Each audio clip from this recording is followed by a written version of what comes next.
Hi, it's Joy Foster, founder of Tech Pixies and the host of the Sparkle and Thrive podcast. And I am really excited about our guest today.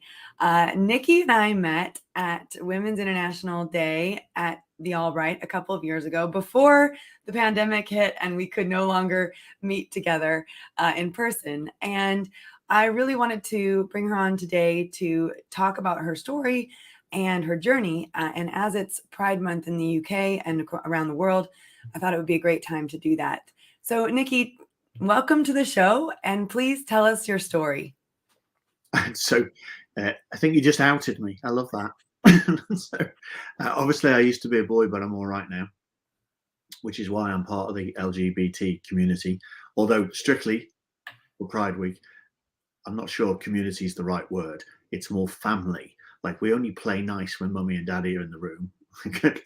When mummy and daddy are not in the room, kind of we're all at each other's throats. Anybody else in the community is laughing at the moment because they know exactly what I mean. Tell you my story. So this is a 5-hour podcast, obviously. I'm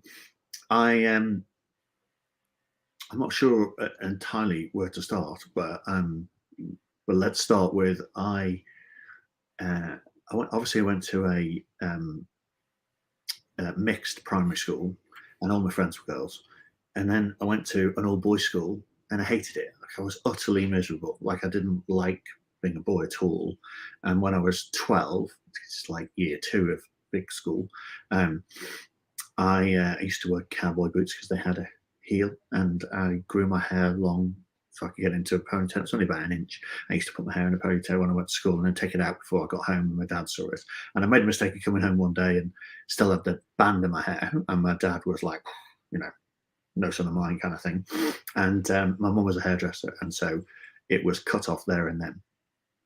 Which, incidentally, I'd completely forgotten about until I saw a scene from Caitlyn Jenner's show where they were showing some little trans girl having her ponytail cut off, and that just triggered me, and I spent the next 48 hours not, uncontrollably sobbing because I remembered what had happened when my ponytail was cut off. Was I went to bed crying for 8 hours, and about 6 or 7 hours after, I missed dinner, which was very unusual for me. I was always a big girl, and so missing a meal was a big thing. And my mum came in and got on the bed and gave me a cuddle and said, "What's wrong?"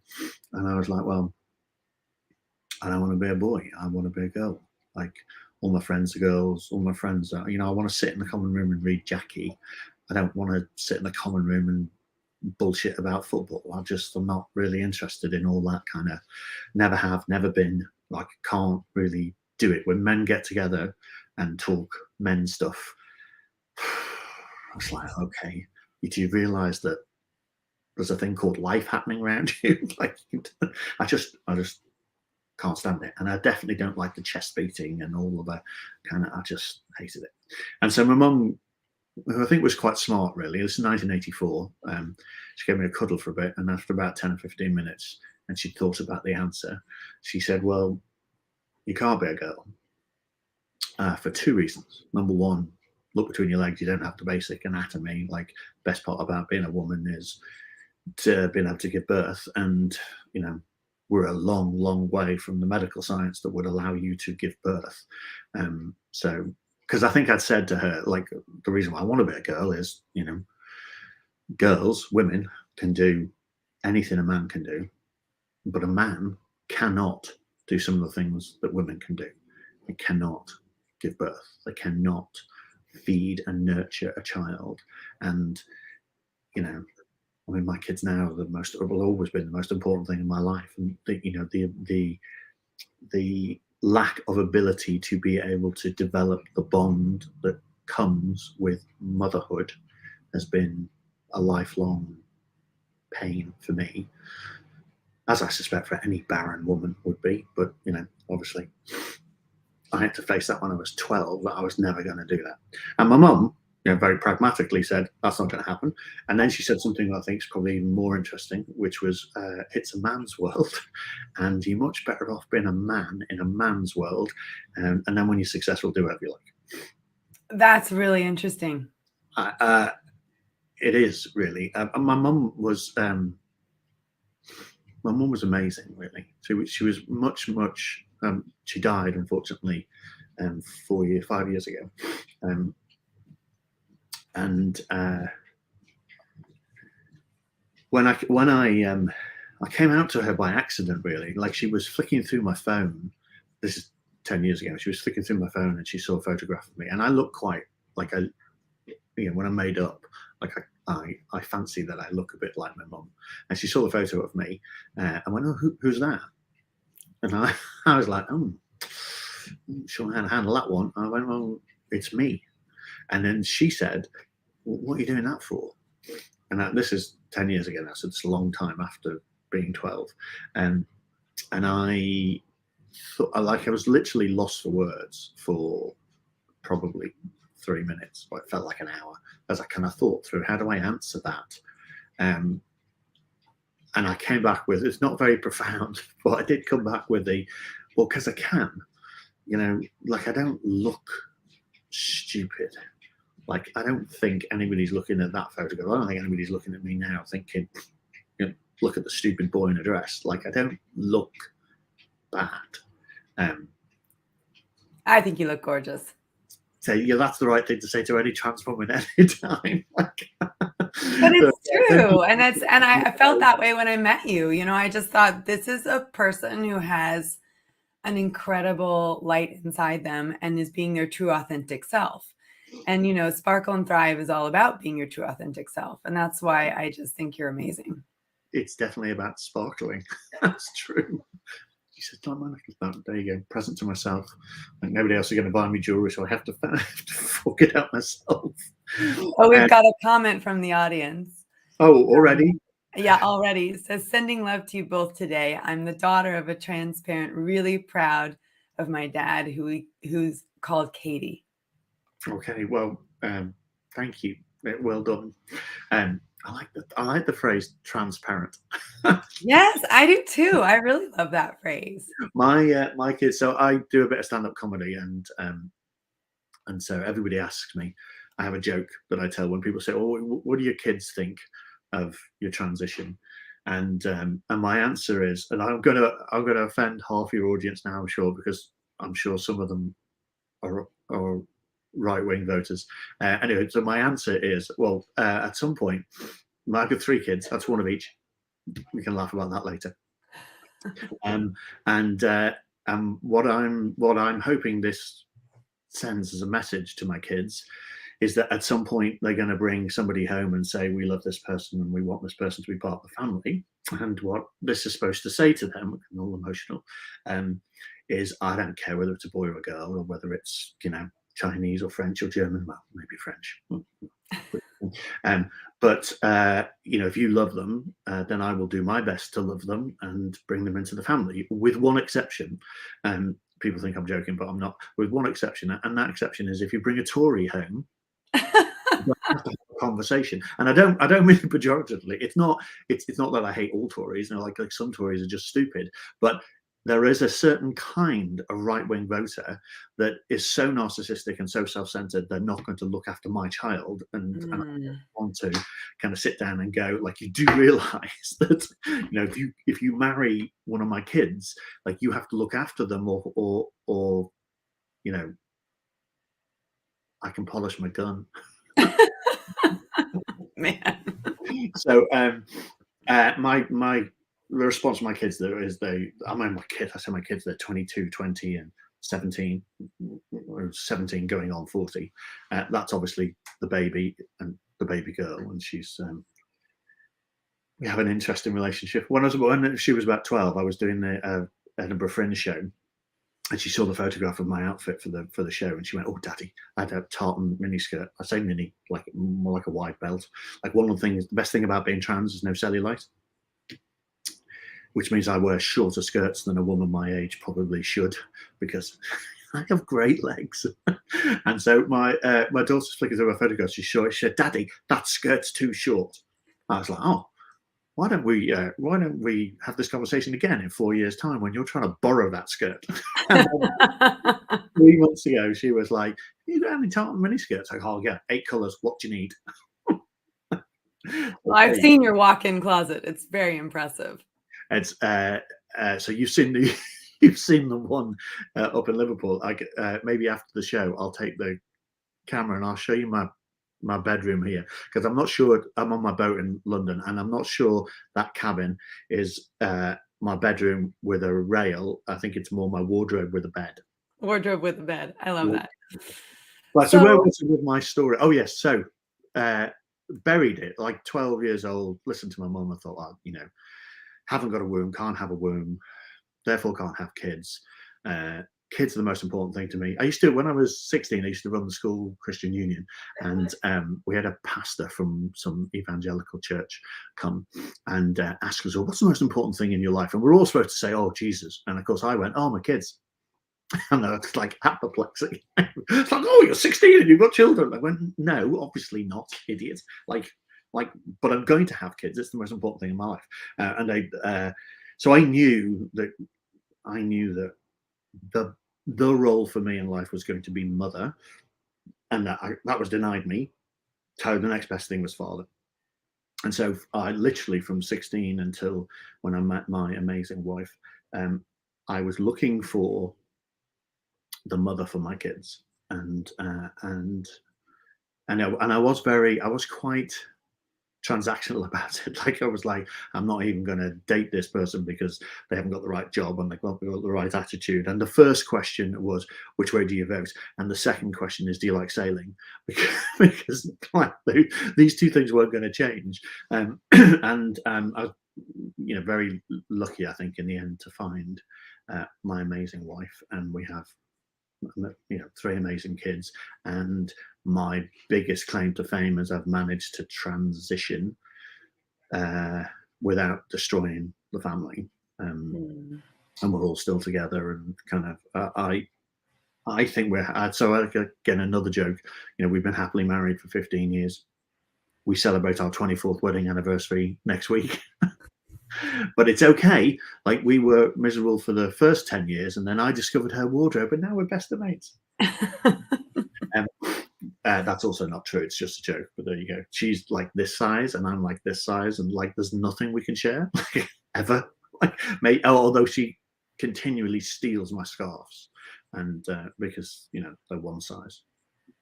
So I buried the idea of being a woman, like it couldn't happen, and got on with my life. Reasonably successful business, kind of reasonably successfully career, 3 amazing kids, kind of got them all through school, the rest of it. And then 10 years ago, I had a business partner who was taking the business. I have a consultancy business, and this guy had come in and was running it, and we kind of trebled the revenues, and it was kind of hitting 5 million and all looking kind of rosy.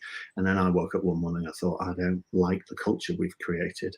Long story short, I quit. I left my own business because of it, and then decided I would not build a business to sell it. I decided I would stick with a consultancy and just be at that point, a one-man band. And long story short, the big business went into administration. The administrator asked me to take it back. I said no. They said, we'll give you a Jaguar XKR. And I went, oh, okay. And so they gave me a chunk of cash, and I took the business back. And I started running it for a year, saying we need to change the culture. We need to change the culture. And you can't change the culture in the business by telling people you're going to change the culture. And so I hit on this genius idea, it turned out in the end, to turn up to the staff Christmas party on the 16th of December 2012 in a Miss Sexy Santa outfit from Ann Summers and a really bad wig. I'll show you the photograph at some point. Like, it's awful. And I got my PA to do my makeup, and God bless her, she did the best she could, but like, I looked terrible. But then I kind of, this was like kind of my one opportunity to put an outfit together. And so I put an outfit together. Like, I bought a pair of knee-length boots with 3-inch heels that were amazingly uncomfortable. I bought jewelry, rings and kind of clip-on ears, and then a necklace, a diamante necklace, which I've still got. I shaved my legs because can't possibly wear a skirt. with hairy legs, like it.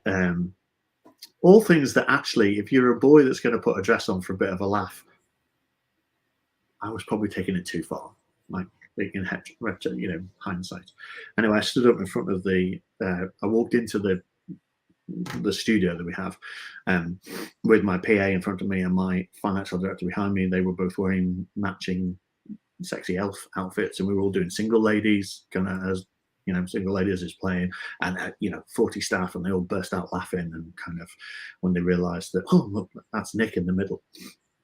And so afterwards, I was terrified, by the way, and I go on stage and give presentations my entire life. That's what I do, is I coach presenters, and never get frightened. Like, you put me in front of 5,000 people to talk about how to sell, and like my heart rate doesn't raise at all. Oh, but put me in a dress in front of my staff, and I was terrified. Like, and I don't really drink, and I'd had a few drinks in order to get the Dutch courage to do this. Anyway, I got the mic afterwards, and I said, right, we'll stop laughing. There's a serious point to this. Today's the day we change the culture of the business. Stop thinking of me as daddy. Wait till you get home and you're in trouble. Think of me as mummy. Have you got your packed lunch? Have you got your schedule? Go out, do your best, get into trouble. And when it all goes wrong, call mummy, and I'll come out, sort the customer out, bring you home safe. But my job is not to punish you for getting it wrong. My job as chief executive is to be the wind beneath your wings and help you fly and help you to succeed. Think of me as mummy, not daddy. And then the dress, which is at least 4 sizes too big for me now, but that's another story, is on a mannequin with a load of pins, because nobody makes mannequins that size, in my office, and with the diamante necklace around it, because it's got style, haven't you? You've got to style it out. It sits in my office, and I used it past tense now to change my behavior. So when they came in with a problem, IBM had been on the phone and said this. My male attitude to that is, oh, okay, that's a problem, I need to solve it. So do this, do that, do the other, and off you go. And then they go away feeling a bit stupid for coming and asking me silly questions. Now they come in and they go, I've been on the phone, what do we do? And I look past them and I see the dress on the mannequin, and I go, okay, what's a more feminine approach to solving that problem? And it's that, oh, that sounds terrible. What do you think our options are? And they go, oh, well, we think it could be A or B or C. I go, well, that B sounds really good. And what would you need off me to do that? Oh, well, we could do this, this, and this. Oh, great. Let me know how it goes. Well done. And now they go away with possibly the same answer, but usually, interestingly, not. It's a better answer, one I haven't thought of, but that's great. But now it's their solution, not mine. And so when they go and execute it, if something happens, they feel empowered to modify the plan, and so it's more likely to work. And so as a consequence, the business turned around. We went from, well, I think with 2012 we lost 100,000. 2013 we broke even. 2014 we made $250,000. 2015 we made $500,000. 2016 the trend has gone on. Wow. To the extent where the management team run it. I have nothing to do with the business at all. They run it, and I do other stuff around the outside. So big success story for changing your management style and empowering people by thinking like a woman instead of thinking and acting like a boy. Well, and one of your superpowers is sales, and you believe that sales is feminine. Talk a little bit more about that. Or the future of sales is feminine. Yeah, the future. So there's a big, if you ask people to shut their eyes and think of what a salesman looks like and what a salesman's like, right?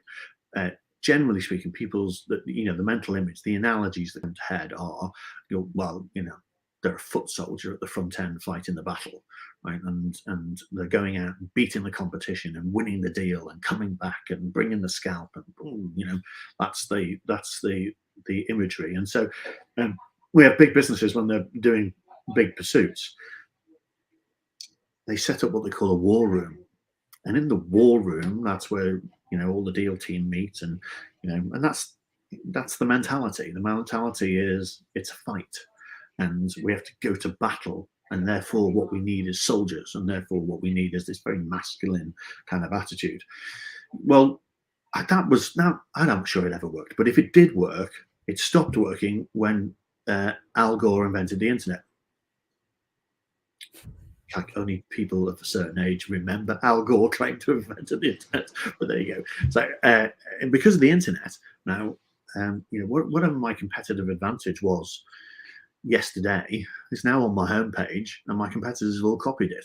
And so and now the world's so interconnected. I don't have unique selling points anymore. It's about kind of building relationships, and sometimes we have to work with our competitors, and sometimes a competitor on this bid is our partner on the next one. And so it's no longer a battle and a fight. It's now much more of a finesse. It's much more of building a community, and in the community are the people who are buying off you, and maybe the people who are selling to you, and maybe your competitors. And it's more of a collegiate kind of community building skills. And then social media has the word social in it, and that's social selling and social marketing, and they're all community building skills. And at the heart of that is a much more feminine mindset. I'm not saying you have to be female to sell. Like I'm saying, if you want to be a really, really good salesperson, you have to be a really good listener, and you have to be able to connect. You have to have a high EQ and the ability to connect and build relationships over a sustained period. And that's like a female superpower. It's not a male superpower. It's not about going in and beating the competition anymore. It's about going in and understanding the competition and trying to find a win-win. And so my entire sales career, which so far spans 35 years, all of the best salespeople I've ever worked with have all been female, and have all approached it as there's a leaderboard, and yes, there's this competition, and the boys all do this, but actually the girls at the back getting the work done and building the relationships that always put them at the top, because they've understood that sales is not about going in and bragging. And before I transitioned, I inadvertently, I used to use an analogy with salespeople. Imagine that you're being chatted up at the bar. Only a trans woman would do this. Only I could come up with an analogy where I'm the woman at the bar before I'd ever experienced it. Imagine you're a woman at the bar, and some guy comes up and sits down next to you and says, I'm a merchant banker. I've got a big car. I've got a big boat. I'm going to Cannes for 3 weeks. I mean, I'm this, I'm that. I'm great. I'm wonderful. Do you fancy going out with me? And then another guy comes down, sits down, and turns to you and goes, oh, your hair looks really nice. Have you just had it done? Is that a bit of a tan? Have you just been on holiday? So what do you do for a living? Okay, and where do you live? Which one of these guys are you going to give your phone number to? And anybody who says it depends how big the car is, shame on you. Shame on you. I get that, but it's not Ferrari, right? It's just a Porsche. I've never met a nice Porsche driver. There you go, just putting it out there. I'm sorry if some of you own Porsches. Me, I've never met a female Porsche owner as well. There is nothing that says I'm a little bit inadequate elsewhere than a red Porsche. I'm just saying. Well, I won't tell you what our last car was then. Well, there you go. Probably a Cayenne. It's fine. You've got kids. It's okay. It's those little red things. I've got a red Boxster. I'm successful. No. Anyway, I've been using that analogy for 20 years. That selling is not about you and how great you think you are. And if you turn up and throw up, let me tell you why we're the best thing. Let me tell you what we do and how we do it and why we're the best thing in the world. That doesn't work. What works is turning up and going, so what problems have you got? You fix them. That's what selling is about. And it's a much more feminine approach. Obviously, it's easier to find feminine approaches if you look for females or trans females, because we just think differently. And there is some science behind that. In fact, actually, when you put a human brain under a CAT scan and you give it problems to solve, in a brain that has been brought up as male, because transgender is kind of really interesting me. But what happens is you can see the synapses flying in the hemispheres. And what happens in a male brain is the left brain talks to the left brain and the right brain talks to the right brain. And there's very little hemispherical kind of connectivity. Whereas in people who have been socialized as female, there's lots of interconnector. And That's so, and given the neuroscience stuff that I love, that makes so much sense and is really interesting. yeah, I also want to have a little spiel on stage about the Victorians used to believe that women were not as bright as men, because for two reasons. Number one, their brains were bigger. I don't think that's true. I think the brains are the same size. It's just their skulls are thicker. And but anyway, but they used to do tests where they would get simple maths problems to two different genders, and the men would come back with the answers quicker, and they would therefore assume that that was a sign of intelligence. But actually, I think what happens is when you say to a boy, "What's 2 + 2?" the answer is 4.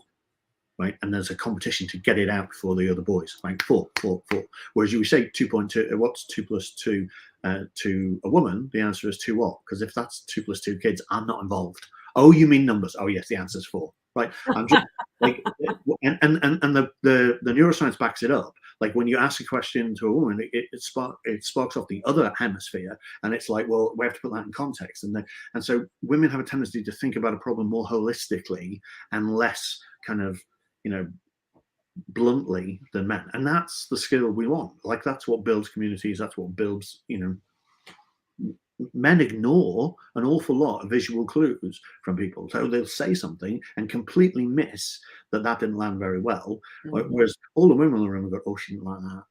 Oh, that didn't go down well. And all those cues that you're picking up, that's their life skills, their sales skills. Like women, like I have a big passion for women who have been out of the business environment for 10 or 15 years because they've been bringing up kids. The current, most of the common view right now is, oh, well, their business skills have retarded, and so they're not fit for work, and they can't come back, and their confidence is low, and their confidence may be low, but actually what they've been doing for that last 10 or 15 years are exactly the skills that we need in the workplace that we don't have at the moment. Their organizational skills are better. Like honestly, getting 3 kids to school with their packed lunches, like before 9 o'clock every single day, like that's a major task. Like getting 3 men into the boardroom to make a decision is, easier than that. So, that skill set, that organization, discipline, the ability to think and plan, all of that they're really important business skills. But nobody ever sits with a, mother who spent 10 years chasing her tail and says, actually, you've got transferable skills that you've learned. You're getting a lot of love on Instagram, by the way. On that getting a teenager, getting my 17-year-old teenager to tidy her room is almost the hardest sell I've ever had to do, right? And you learn very quickly definitely as a mother, but probably as a parent, that just going in and saying tidy your room isn't going to work. Like, and the really interesting thing, which I think is fascinating, is you have to change your sales attitude, your sales approach to kids as they grow up. So up till 5, you just tell them what to do, right? And the fun they do it. Like, but once they get to 10 or 11, they start to question it, and they start going, well, why do I need to do that? And you get the boys in the room will go, well, because I just told you to do that. So and you can see them shouting at their kids. Because Mariella wants to know if you have any tips for this. Yes. Oh, yes. On Instagram. Absolutely. Yes. Once they get to 10 and 11, they're going to say to you, why do I need to do that? And they're not questioning your authority, which is the way it feels, particularly to the boys. They just want to know why they need to do it. Like, and all you need to do is give them an answer. So I've got my 10-year-old daughter 7 years ago to tidy her room by saying, well, the cleaners are coming in tomorrow and they won't be able to clean your room because they can't even see the carpet. Like, oh, okay. And then all the clothes go on the bed, right? And then, well, at least we can hoover the carpet, right? Then they get to kind of teenagers, and now they, they don't just want to know why. Now they need to actually understand that there's a reason, a benefit for them. You need to actually sell it to them and not tell them, definitely not tell them. And so when she's 17, the answer is, the cleaners are in tomorrow. Do you want them to bother with your room or not? And the answer is, oh yeah, probably should. Like, it's starting to smell. Okay. There's a couple of do you need help? Like, do you want me to come in and last week, this is true. Last week, I tidied a room for her. Like, I went, it took me an hour because I'm technically retired at the moment, which means I did tell some people I was unemployed because I was between contracts, and that didn't sit well. So I'm now telling everyone I'm retired. So I've got a bit of time. And so I spent an hour and a half tidying a room. Literally couldn't see the carpet before. I took all of her clothes, put them all on the bed. I didn't clean. I just tidied. And then I kind of put all of her, if you see my wardrobe, like all my short skirts together, all my long skirts together, all my blouses, I've got them color coded, like it's all kind of a little bit OCD. Like, whereas hers, like, everything is in the same pile in the room. It's very. I walk in and go, God, are you trans? Because this feels like a boy's room. It doesn't feel like a girl's room. I'm just saying. It's okay to be trans, by the way. If you, but she's not. Although I think she might be bi, because she did open up last week with a, Dad, are you bi or lesbian? Okay, that's an interesting conversation to have with your 17-year-old, isn't it? So it doesn't matter. I'm happily married to your mother. Like, I have no idea whether that makes me bi or lesbian or straight or whatever, because they're all stupid labels. Like, who cares? Anyway, so I think we've gone So off. I was saying the future of sales is feminine. I think you made a really great argument for that, which is I totally agree with. And I think sales is one of the areas where women feel underconfident, and I think that's interesting given the fact that they've got all the great skills for it. And I think it's the same way with social media. I mean, that's one of the reasons that I started Tech Pixies, was to help women feel confident with technology so that they could go and use technology to make the world a better place. And I ran a social media crash course yesterday, and I asked everybody, okay, so what would you love to use social media for? And the stuff that people wanted to do, the world-changing stuff that people wanted to do was unbelievable. And and it's, if you've got the power of social media, you've got the power of sales, and you can execute both of those skills really well, you have the ability to really make an incredible impact in this world. What do you think stops women from using those superpowers, and how can we help them to really lean into those superpowers and start believing in themselves and start using it to change the world? Let me answer the question a bit obliquely. Right. So I think the thing that's interesting, well, I find interesting, but can't assume everybody else does. I spent 45 years living as a boy, working as a boy. I've spent 10 years working and operating as a woman. And so I see things, I think, that cisgendered women, that cis is the medical term for where your sex aligns with your gender, right? There'll be a whole point of right-wing terms. Statistically, there are 2,000 women in the UK who aren't prepared to accept that I might be a woman. Like, and they're often referred to as trans exclusionary radical feminists, although apparently they find that offensive. So, with the exception of those, right? So my observation is different, because I've gone through experiences that we all go through as women, but I didn't when I was 45, not when I was. So the first time I was groped in public, I was 45 on the tube, right? I wasn't 16 and trying to figure it out with a 16-year-old's experience set and a 16-year-old skill set, and so I have an interesting view, I think, on that side of things. I also didn't benefit from the life coaching that lots of women, probably most women, get from their mothers and their circle of friends. So, like, I didn't know that walking down a street in New York at 3 o'clock in the morning with a miniskirt and a pair of over-knee boots was going to get me sexually attacked, and had to sit and explain to NYPD Special Victims Unit why I'd done such a stupid thing. And, by the way, tell my best friend that I'd just been attacked, and have her tell me what we were wearing, and experience all the shame of realizing that actually maybe I made some bad choices, and maybe, like if, women my age, 50% of us have either been physically or sexually attacked. We don't talk about it. We don't talk about it because we feel ashamed of it.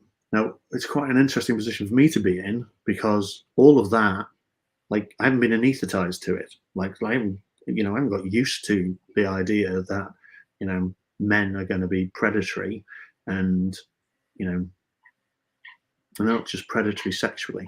So I think what happens is I sit in the boardroom, I sit in meetings, and I sit and experience things for the first time that I think lots of the girls have forgotten and take as normal. Mm.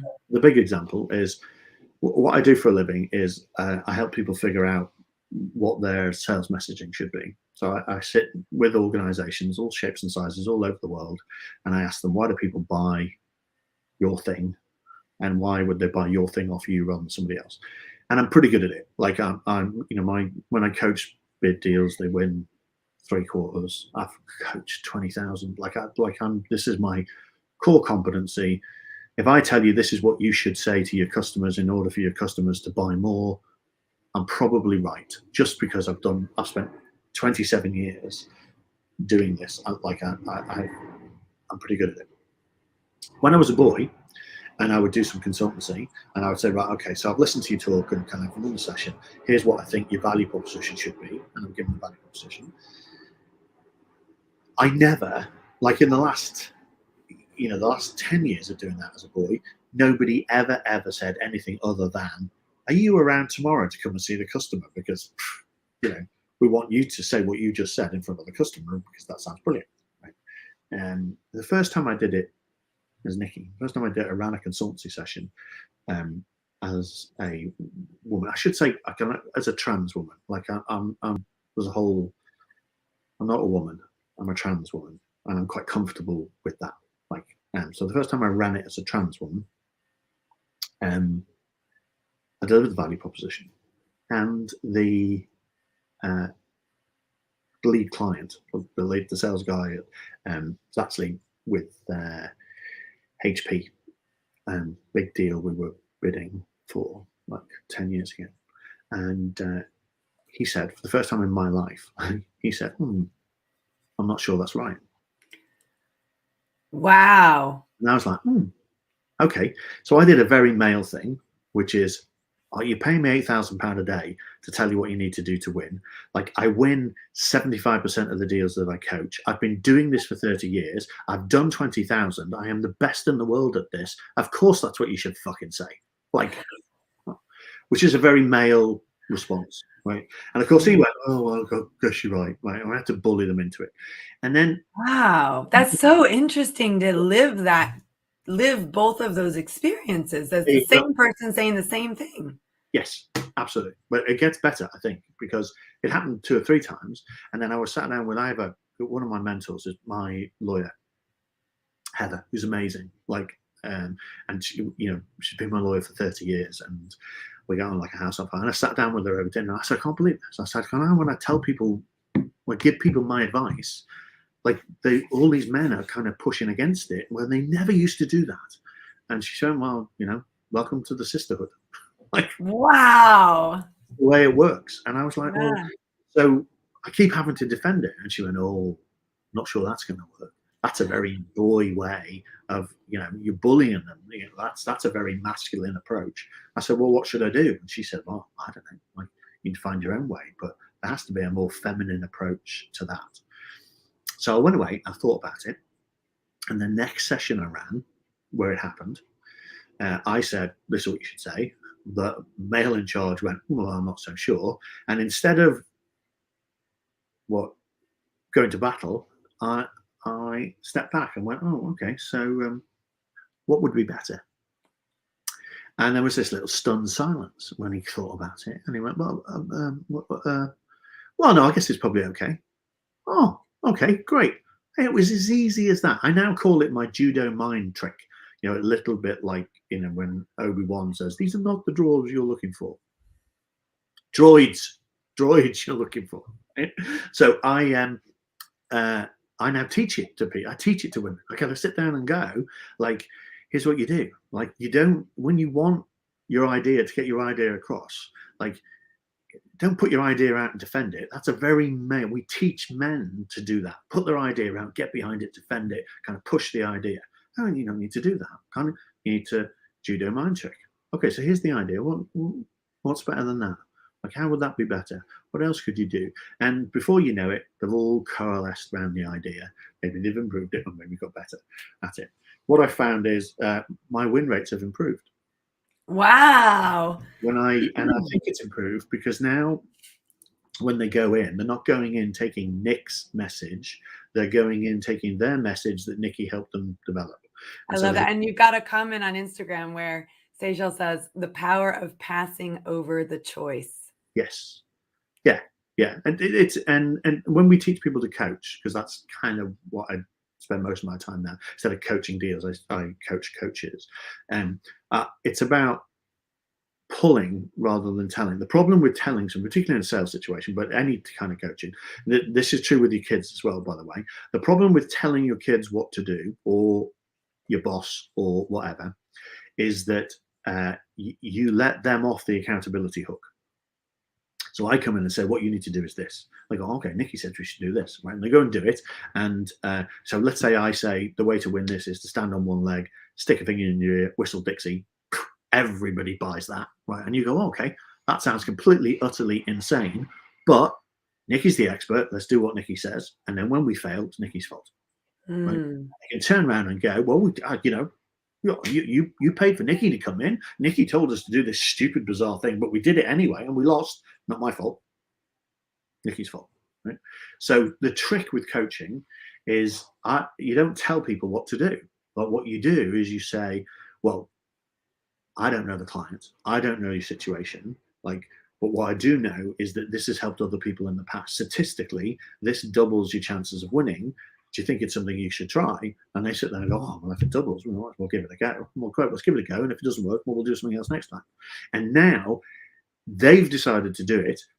They accept the consequences of doing it. I haven't told them what to do. It was their plan. I was just asking the questions to get them to the right place. It's exactly the same with your kids, particularly your teenagers. Do not tell anybody over the age of 14 or 15 does not want to be told what to do. So stop telling them what to do. What you need to do is to say, so what's the problem? What's the issue? Okay, well, when I was your age, like, this is what I did. Like, I have no idea if that works today, you know, but what are you going to do? And then hold them accountable for doing what they said they were going to do. We're having a little bit of a tension at the moment with my teenager, because my two are not teenagers, big two are not teenagers anymore, because she's got her first boyfriend, and she wants to stay out. She just finished all her mock exams and stuff, and so she wants to stay out till after midnight with him every night. And of course, my wife, who's a very kind of traditional Catholic, kind of, oh, that's outrageous, we can't do that. Like, she lies awake worrying. And so my response to it was to, when my wife wasn't there, was to sit down with my daughter, 17-year-old, and my 20-year-old son who's living at home at the moment, and said, listen, guys, looking mainly at my 20-year-old, I need your help. And Ed looks and goes, oh, what? I said, well, you know, when the two of you are out at night, your mum doesn't sleep. If she's a GP, she's working really hard, and it's kind of like, we need to get her to sleep. And so will you do me a favor of, when you come home after midnight, make sure you go into our room to let your mother know that you're in the house and you're safe, so that she can sleep. Ed looks at me and goes, you know, I'm in bed at 10 o'clock every night. I went, oh, really? And then he looked at me and went, oh. And he turned to Rachel and went, Rachel? And Rachel went, yeah, okay. And then last night she came home at 11. Because she felt more comfortable going into the bedroom to say to her mum, like, I'm home, when mum was still awake watching telly, than leaving it till midnight. So don't once they get to 14, 15, I think you have to stop issuing instructions. Same in the boardroom. Like, there's no point telling a director what to do. Like, it's at the end of the day, the accountability has to sit with them. The decision has to sit with them legally. So your job is to go, well, here are the options. What do you think we should do? And have them go, well, I think we should do this. Okay, great. Like, you have to coach, not train. Training is different. Like, training is, when I'm a rugby coach. Like, I don't do it anymore. It's not that feminine. Break a nail. But when I was coaching rugby kids, there's a bit for training, right? So here's how you hold the ball. Here's how you make the pass. Here's what you need to do. Once you've done the training, you put them in the game. Like, I'm not training anymore. Now I'm coaching.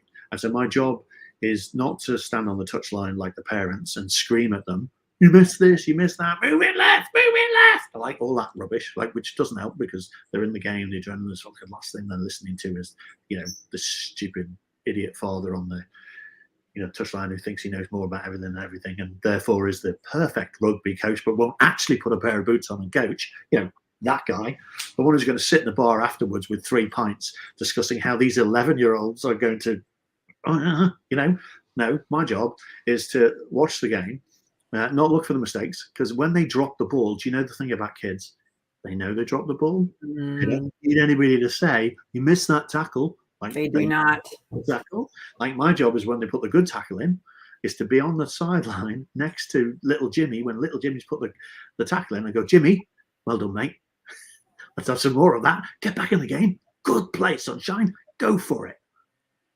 And they pick themselves up and they go and do another hard tackle. And it's great. Like, great pass, great catch. Sarah, like, you just caught that ball. That was fantastic. Brilliant. Let's have some more of that. Well done, sunshine. And then at the break, I've got my list of everything. Every team member has done something good. And my break is, right, okay, so Jim, this was brilliant. Love the way you did that. Let's have some more of this. This was fantastic. Claire, that was good. Like, that's your job as a leader. That's your job as a manager, is to list all the things that the people who work for you did today that was amazing and tell them and say thank you. Don't list all the things that went wrong. Yeah. Because who cares? Like, you don't. That's a skill you have to learn as a manager. I know for sure. I didn't start out that way. We've got a great comment here from Gail, which is nice link between coaching and accountability and taking responsibility. Totally agree that this is also great for teens. Natural consequences also. I love that. So yes. And I think the really important thing for teens is you have to let them make their own mistakes. Like, we can't protect them. Like, my middle child's just broken up from his long-term girlfriend, and it's heartbreaking to watch. Like that, like we're all kind of dancing around in broken glass at the moment because he's literally had his heart broken. You can't stop it. Like, there's nothing you can do about it. And the sooner I think you realize, or the sooner we realize that kids have to make their own mistakes. And what we have to do as parents is, I think, to make the environment, make it safe for them to make mistakes, so that those mistakes and then help them figure out how not to make those mistakes again by asking the right questions, like not not kind of pointing the mistakes out to them. Oh, that was stupid, wasn't it? Like, that's not. I don't think that's particularly good management or particularly good parenting. Teenagers are, I mean, it's like, I look at my kids and think, I'm really glad that I live my life as a woman now. I'm really, really glad I wasn't a 16-year-old girl. I was a 16-year-old boy, and my hormones were a nightmare. But they're nothing compared to what's going on in my daughter's head at the moment. Like, oh my God, like I dodged a bullet, I think, by switching genders post-teens. I do a lot of coaching for trans kids, and like it's a difficult time at 16, 17, 18. I used to be an Explorer Scout leader, which is 16 to 21, and I had 50 odd kids and 5 leaders and mixed, And that's such a difficult time of their life where they're questioning everything and they're pushing everything, and they're trying to find out who they are and what they stand for, and like it's a hard time for them, and it isn't really helped by a whole load of people coming in telling them what to do. Yeah, I think that's a great point. Well, we've had some amazing people staying on with us for this whole time. I'd like to open up some questions. This is going to go onto the podcast, but we always honor the people who've been listening. If they have any questions or they want to get in on the conversation, I want to thank everyone who has been watching live. It's nice to be back live. We normally do a live podcast every week with our amazing guests, and then we post it onto Spotify and Apple Podcasts, etc., for people to listen to who can't make it live. But if you are here live and you have a question for Nicci, please drop it in. We'd love to ask her that question. I just want to say thank you. Thank you for sharing your story. Thank you for sharing your journey, what it's like to be on both sides of that journey, and also for being so inspirational. And really, I believe very much that we are our best self when we are our true, authentic self. And, I love that you've leaned into that and been able to embody that and make that transition in your career and also in your life. Do you have, as this is Pride Month, do you have any tips or recommendations for how we can support people from all different backgrounds, particularly the LGBTQ plus community? If we are cisgendered, for example, what are things that we can do to support that community and to embody and embrace the uniqueness of everyone? So I, if you ever get an email off me, you will see that in my email signature, I do not have my pronouns. And the reason I do not have my pronouns is I don't often use pronouns to talk about myself. Like, it's not, oh, look, she's arrived.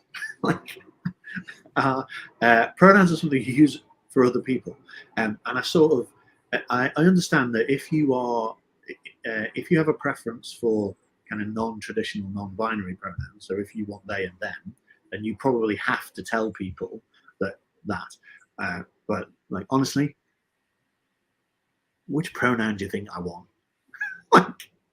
And so my response to people when they say, what pronouns do I use, is to look at them slightly oddly and go, oh, okay, that feels like a stupid question, but okay, like, I don't care. You use whatever pronouns you want. And, but just a word of caution, if you decide to use male pronouns for me, everybody listening is going to assume you're an idiot, or worse, a transphobe. Like, and so use whatever you want. I don't care, because your use of pronouns helps me identify the idiots in the room. And I always like to know where the idiots are in the room. And so knock yourself out. And it's really quite interesting when I'm in a group, particularly when I'm coaching a group, and somebody gets the pronoun wrong for me. Like, they don't like being laughed at. And it's not me laughing, it's everybody else around the room. Like, because they know I've already said this. Like, they're not, it's not that shock of, oh my God, we might have offended Nicci. Nothing offends Nicci. Like, but this guy is just labeled. It's always a guy. It's always a man. Like a guy that says he. Yeah, like, it's always a man that says that insists. And usually Uber drivers, by the way. Like, there's something in, I don't know, just before they put their hand on your leg and go, oh, we have we have a question that's come in. Well, so let me finish, because I was going to say, finish that. Okay, and then we got some questions. I don't put my pronouns on, but all my team, I would never ask anybody to do it, but all my team all put their pronouns on their emails. And I think the reason they do it is they're trying to tell me that it's okay that mine have changed. So the reason why people put she and her and him on their emails has got nothing to do with what they want to be called.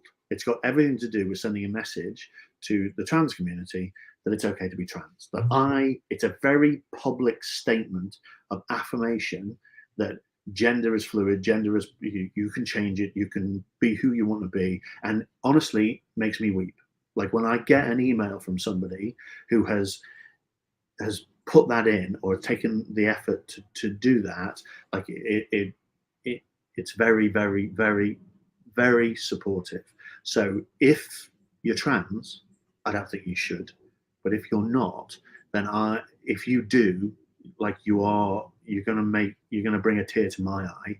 And I That is suspect a really interesting perspective. So just by having the pronouns there, you're saying I support gender fluidity. yes, I love that. yes. That's really profound. And it's a really interesting way of looking at it. Dead simple thing to do. Like it Yeah, doesn't take any effort. Like yeah. put it in your signature, and literally when your email lands in a trans person's mailbox, it'll bring a tear to their eye. Yeah, it's this sort of I am trans friendly. It's that sort of, yeah, I love that. We've got a couple questions for you. So, and I know we were going to do a short podcast, but it's so hard to do because you're so fascinating. I love That's talking all to you. too much. No, you don't. I just love spending time with you. I always walk away feeling like my life's been enhanced. So I know the people who are watching today are feeling that way. And those who are listening on record, they're still listening because they feel that way too. So Julia says, I have a question for Nicci. How do you deal with a room full of men as a woman when they're trying to bully you to do what they think is best when you're feeling that you are being bullied? Okay, so I think we should start off with saying I have never felt bullied. I think that might be because, I 30 years I've been in the boardroom as a boy, right? And so I can't speak from experience because it just doesn't happen. And I don't think like I have experienced kind of bullying in the workplace, but not over ideas, like over. My favorite one is like everyone wants to tell me my skirts are too short, and doesn't comply to the office guidelines on skirt length. I was in Australia. I was running a training course in Johannesburg, and one of the girls in the course came up to me and said, "Oh, you're breaching our guidelines. Skirts are supposed to be no more than 4 fingers above the knee, and yours is obviously shorter." So the next day, I came in with a micro mini skirt, and said, "What do you think, girls?" I'm kind of going, "Oh, right." Well, I said, "Well, I was told it should be 4 fingers above the knee, and this one is." I got a round of applause and a standing ovation from the women in the room because I was like, "Oh, don't tell me what to wear because that's close to telling me what to think," which is really close to kind of wanting to stone me because you don't like my ideas. Like, grow up. I don't really bully easily, and so I'm not sure I can help. I would say one thing though. Everywhere I go and I talk about, I was on the Financial Times run some lists. I was on the outstanding list of 100 LGBT role models. And then in 2017, 2018, I made the heroes list, which is women who support women in business, which is the one I care about more. And my passion is trying to help women and girls in the workplace. Everybody asks me, can we run assertiveness training for our women? Like, the one thing that stops them getting promoted and stops getting their ideas is that they're just not as assertive as the men. And my response to that is, I don't think we should do that. Like, I think the problem in the business, most businesses, is that we have far too many assertive people trying to assert their opinions. And more assertive people in isn't going to work. That feels like what we're trying to do is turn women into men in order for them to be successful. What we should do is change the business so that the business doesn't require people to be assertive. And so one of the practical tips that I give and I kind of institute in all of my teams is you, in every meeting, you should have a list of all the people who are in the room, and you should tick if you hear their voice. so that you know everybody has contributed. And if you get to the end of the meeting, you haven't heard anybody's voice, you allow enough space to be able to say, Claire, you haven't said anything, what do you think? Right. And then I put a second tick next to them if I've heard an opinion, because sometimes you hear a voice which is, well, I agree with Frank. That's not an opinion. Like, you're just advocating. I said, no, what do you really think? Like, tell me, you know, what's the problem with that? What's the issue with that? Make sure you get everybody. If anybody's interested, if you look on my, if you Google corporate drag queen and find my YouTube channel, look for chicken curry. I have an analogy called chicken curry, which is about, you know, what do we need to do in order to make workplaces more inclusive? And I think that bullying of women is best solved by trying to make all of the meetings more inclusive. I definitely don't think, if you're experiencing it at the moment, there's anything you can do other than to make a note of it and deal with it afterwards. When you're coaching people, what you do is you create a situation where they do things that you want them to do, and then you praise them, and you praise them in the moment. Like, that was a great pass, or that was a great tackle. I love the way you pitched this. I love the way you said that. I love the way you managed that client when they came in. That was brilliant. Like, you praise in the moment. You never ever correct in the moment. So you never sit and go, right, I didn't like the way you did that. Let's, you need to do that differently. Like this, let's work on this as a problem. Like, you have to do that retrospectively. So what you need to do when you're being bullied is to make notes of the situation, and then a month later, when everybody's forgotten about it and are not emotional about it, then sit down with them and go, okay, so we were in this situation a month ago. This is what you said. This, or do you remember the situation? This is how it made me feel. Like, this is where it put me, right? And, you know, I'm wondering if we can find a way of working together where I can, in a very polite way, tell you when you need to shut the fuck up, or, you know. Yeah, but you're talking, I mean, Eve Rodsky wrote a great book called Fair Play. And one of the things she talks about, this is about a relationship conversation, but she talks about high cognition, low emotion. And I think that's, when you're having these tough conversations, you want to have high cognition, low emotion. But I love how you said that, like, okay, if we're in this situation again and you do this to me, how do I deal with it? We've, Annette Shaw, who's watching, she is actually a coach that helps people who've been bullied in the workplace kind of recover and come back from that. She's now a laughter yoga coach, and I love that about her, that she brings a laughter yoga coach. Yes, she's the laughter yoga coach. I love that. I love that. Like, I have 3 hours of comedy, none of it clean, by the way. Like, I can make people laugh. Yeah, so she knows the healing power of laughing, you know, from coming out of all of that. There's one more question here from Gail, and then we'll wrap it up. I just want to really acknowledge you for taking the time today to be with us. Gail says, Nicci, what are the coaching questions you use most or are most effective? I've done a little coaching training and loved it. Okay, so let me dissect it a little bit, right? Because lots of the coaching training that people have done, in my experience, is kind of life coaching. And I don't life coach. Like, so I'm not going to sit down with people and go, where do you see yourself in 5 years' time? And, you know, that's not me. Like, I'm first and foremost sales coach and deal coach, and then, you know, coach people in the business setting. It's not about life aspirations and stuff. So I don't really have a set of questions to draw a person to the right place. What we have is a set of techniques that we teach coaches. I guess there's two I'll share very quickly. Again, I think on my YouTube channel, I've got longer videos for these as well, if you're interested. One is called TEDSPIE, which stands for, which is a way of not saying why to people. Like, so why are you doing that? Which you know, somebody says, I don't know, I can imagine the situation. So I've been to see the customer, right, and I'm going to do this. Right, the tendency is to sit there and go, why are you going to do that? And the problem is, asking that question that way feels pejorative. It feels like I'm saying, well, you're an idiot doing that's the wrong thing to do. Like, don't do that. And so TEDSPIE is a way of coaching yourself to not put yourself in that position with the coachee. And TEDSPIE, I'm going to put myself on the spot now, remember what they all stand for. Tell me, right? So I'm going to do this. All right, tell me about that. Not why are you doing it, just tell me about it. It's less pejorative, opens them up, right? If that doesn't work, well, explain that to me. Same thing. Okay. D, describe that. Trying